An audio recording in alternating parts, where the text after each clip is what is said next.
Hi, I'm Finn. I had a look on YouTube regarding alcoholic parents or adult children of alcoholics. I haven't searched that before actually, and I've never made a YouTube video in my life. But I just felt inspired to do one because just the scarcity, there's hardly anything on YouTube about dealing with alcoholic parents, and I mean, it's such a huge problem for people, and I think it's really important there are more and more videos out there because it's so common, and the problem with nothing being shared is that we think that it's uncommon. So a little about me. I'm 29, live in Sydney, Australia. I grew up in an alcoholic home. I'm the oldest child, so I've got a younger brother who I love dearly. And I'd say a good part of my life's been dealing with an alcoholic parent, which was my father. He wasn't physically abusive, but and I get there's varying degrees of alcoholism, but he was,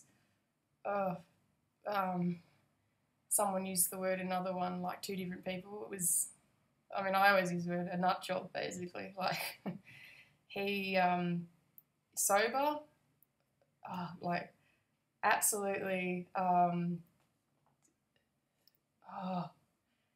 not calm, but like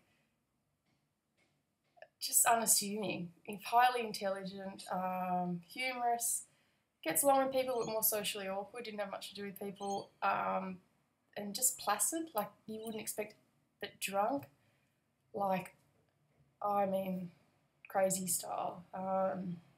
And with years, obviously, it's gotten 100 times worse. But, you know, we had police at my house, missing persons reports.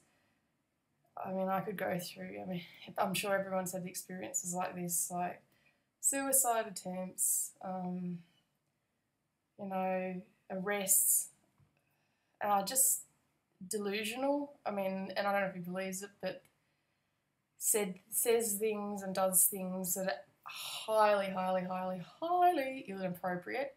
And that's the worst thing about dealing with alcohol. I can tell you, I absolutely relate. At a very young age, we went out to dinner a lot, actually. Grew up in a very middle class family, and we went out for dinner mainly because, you know, there would be a point when my mum just couldn't bear cooking and listening to drama unfold and trying to feed us, so we'd just be like, we're going out. So we'd go out to the local Italian restaurant and have a meal, and I learnt very quickly to take control, and I still have these elements of myself today. I'll order for people. So you'd have someone come up to take our order, and I would just have already asked Mum, my brother and my dad what everyone's having, so I could tell the waiter. I was only about 11 at the time. Boom, boom, boom. So my dad didn't have to talk because I knew he was going to say something that was just cringeworthy, because clearly he's pissed, right? And some people, some alcoholics, only you're going to know that they are. Someone picks up they're a little off, but you know, like, that they're like AWOL, they're gone, like. So a lot of these early experiences of being almost controlling, for me probably, and learning to control, like feeling like you had to control your environment, which clearly at some level you'll never be able to do. And these are these sort of things I realised growing up. You know, I'm very into self-development for many years, last 10 years, and finding freedom and liberation really from the constraints of having dealt with that dysfunction. And there were a lot of terrible times, you know, like you don't even go back. As far as, in some ways, I think I've blocked them out, you know, completely probably. There are things I just don't want to go near. And it's stressful, and at the time you feel like you're the only one going through it. And actually looking back, I actually was, in my immediate circle of friends and my cohort, people I grew up with, people acknowledge now that what we went through is absolutely extreme. But you learn coping mechanisms, and clearly anyone that's listening right now who's dealing with an alcoholic parent or a family member, you're a survivor. That's what you learn. You learn to survive. The problem with surviving is it's not living, and it gets you through. But what you want to catch is that when you get that chance to actually start living, that you live, that you don't continue into a life where it's all about survival. And I can tell you, like, when I got to about, my dad had a sober period, sort of a miraculous recovery, didn't go to AA or anything, but stayed off alcohol for 5 years. And then one day I was sitting in the study with my mum, and I remember my legs were up on a chair, and like I was, in a seat with my legs on another seat. And my dad came in the room, and it's so amazing when you grow up in a family of dysfunction. You're looking for keys. It's like you're hyper vigilant, you're hypersensitive. You pick up people's behaviour. It's like, and there's a knowingness, and you talk to each other family members, through your eyes. I don't know if anyone's experienced this, but you could just look at someone else, and it's almost like this knowing light. And so my dad came in the room, and his behaviour was just weird, off, and I was just like, this is weird, this is reminding me of something. I sort of looked at my mum, and it was like, what's going on? And it all just came tumbling back. So it was like the elephant in the room. We'd never discussed his alcoholism, and I mean, it was extreme in those early years. It's almost like he recovered. Which you do, when he was in his sober period, we just relished the chance to be able to just focus on ourselves. Alcoholics and drug addicts, is there anybody who's dealing with someone who's got an addiction or a personality problem? You've got a parent who's a codependent or narcissistic, I mean, anything. Their life becomes your life. That's what it is. They dictate everything. I'm not saying they mean to, but that's what happens. Your whole life becomes about that person, or your thoughts end up becoming about that person, and even without you knowing it. And so when he went sober, I actually had this chance to be a teenager and exist in my own world for 5 years, and suddenly he starts, drinking again, and I'm reverting to an 11-year-old. Like, I look down at my legs in this moment of look down at my legs, and I swear to God, they were 11-year-old legs. Like, I was almost in, it's that state of, probably really on a level of post-traumatic stress, because the next day I got on a bus to go to university, and I had a major panic attack. I know that feeling, anyone that's had panic attacks. And then from then on in, I had panic attacks every day for the next 3 years. Didn't go on drugs for them, got in a lot of self-work, extricated myself from a family home. Eventually my parents separated, and now my dad, there's a whole drama around it. It's not even worth going into it. But what I wanted to share with those who are currently dealing with it, I'm really, really, as I've gotten older, you can't help it if you're in the family home right now and you can't get out, but you can get supported. So let's just speak to somebody, or go attend Al-Anon meetings. I never wanted to, but I see the importance of it now. Even just got someone that you can vent to, right, who understands and gets it. They get it. That's the difference. They get it. Like, the second thing is, know that one day when you can get yourself out of that home, or if you're already out of the home but you're not, start living. And that's easier said than done. I still suffer from anxiety, and I've obviously got a lot of personality traits. I'm an adult child of an alcoholic. Overly responsible. You can go either way, but overly responsible. Anxious type. I'm a warrior. Anticipate everything. Perfectionism. There's a big one, adult children, which is loyalty where loyalty is not deserved. And I've had that a lot. And meshy boundaries. Sort of not knowing where you start and someone else, someone else ends and you start, or, you can end up in a lot of sticky situations. So the second thing to people is just self-work. You're really going to have to go through a very big period, which is really enlightening, actually, about getting to know yourself away from the drama. And third thing is, I'm just zero tolerance on drama these days. I make an absolute stand that I don't have as far as I'm the shit in my life. And that's taken such a long time for me to get there. I don't want to listen to trivia. I don't want to listen to crap. I don't even listen to the news. Like, I've made a choice that my reality is going to reflect the reality I want. And I've seen people, you need to be responsible. That's pretty much business. You need to be self-responsible. You need to be responsible about what you have around you, okay? Because otherwise it's like a spiral. You just fall back into the drama of it, and it is toxic. And I have no, like, the thing is, for me, people might say otherwise, but, grief and anger are the same. All I have is grief about my father, because I love the person, and you'll hear most people with children of alcoholics say that. They do love the person.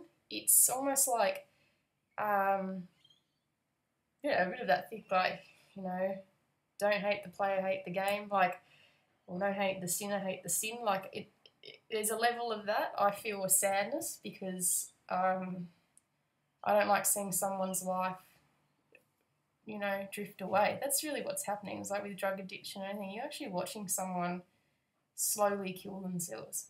And there were many times I just, like, I know the feeling. I actually hope it doesn't die. Like, and I once told my partner that, and he said, "Oh, that's horrible, Like, and I said, "No, but when you're in that, like, the relief, you feel this, that you're going to get some massive sense of relief if that just person stopped slowly killing themselves and they were just gone. Like that, if that they were at peace." So I get it. And they're really effy emotions that we deal with, and a lot you'll get people who just don't resonate. But clearly there are people who do. So I just think my biggest thing to say to people, I'll probably do more videos because there's 29 years of stuff for me. But the number one thing, because I'm really a big thing on it, is self-responsibility. No one is going to step in and change your life for you. It's never going to happen. And that's the thing I've realised. Like, I think I was waiting for some... and you also get in a habit of this because a lot of our lives, my family's lives, were dictated by my dad's, cycles. So you didn't have to change anything. Something was always going to be changed for you. So you kind of became a bit... I shouldn't say lazy, but certainly not laziness. It was just like you didn't bother to make the changes yourself. It was almost like someone was going to come in and something was going to shift because blah blah's having a bad week. So now I'm very aware that, if there's something in your life that's not working for you, you're not happy with your health or your relationships with somebody else, it's not going to change. It doesn't change unless you change something. First, you've got to change your mind about it, but it's not even going to change unless you do something. And that's the hardest thing I got, but it's also less liberating, empowering. And, I just want to tell people that if there is another space for you to live in, like there is, it's there, like one day, by choice, it has to be by choice, you won't be dealing with it. But the thing is, you've got to first get to that point of not wanting to deal with it. And that's the journey, and that's the journey, because there is a lot of grief tied up in that. And I remember once the doctor said to me, she said, which was hard because I was actually caretaking for my father for about 3 years, and and that's a whole other story where I went into very, very dark times. And she said to me, the alcoholics, they'll take you down with them. You either got two choices. You'll go down with them, like sink with them, or you'll run away, like you have nothing to do with them. And unfortunately, it almost leaves those only two options. As long as there's a peace in that, if you really get that, are you going to sink with these people? Are you going to let yourself be pulled down to having no life, sucked? It's like a leech. I'm not saying they are. Alcoholism is. Drug addiction is. It's a leech.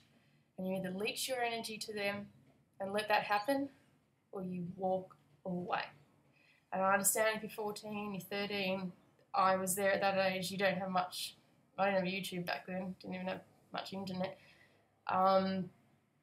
You don't feel like you have much of a choice, but you need to know at that point there's still a responsibility. Just go speak to somebody. If you don't have another parent to speak to or a family member, find somebody that you can share this with. Journal it, write it out, and share it.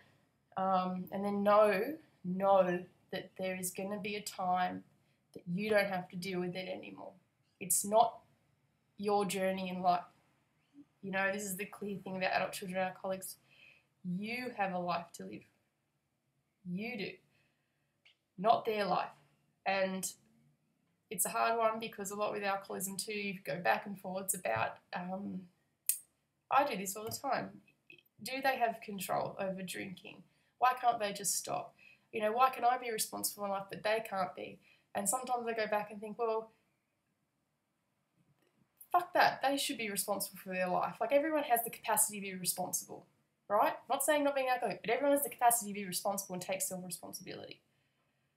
And this is where my head goes a lot, and that's why dealing with alcoholism, drug addiction, codependency, people who've got problems is a mind fuck. And until you can separate yourself from that and work on yourself and have a very clear vision for your life, where you want your life to go and what you stand for, it's so easy then to get sucked back into that realm. Anyway, I'm going on too much. I don't even know if that any of that even makes sense because I'm just rambling now. But the message I want to leave people, at least until I make maybe another video, is just, you know, find something that pulls for you. Find something special for you that pulls for you, and even if it's just going into your head and creating your future, like as an escape. I think I fantasized a lot as a child, like learnt to have a very rich imagination just to escape things. I think like find those things that work for you, that keep you like surviving at the moment, but know that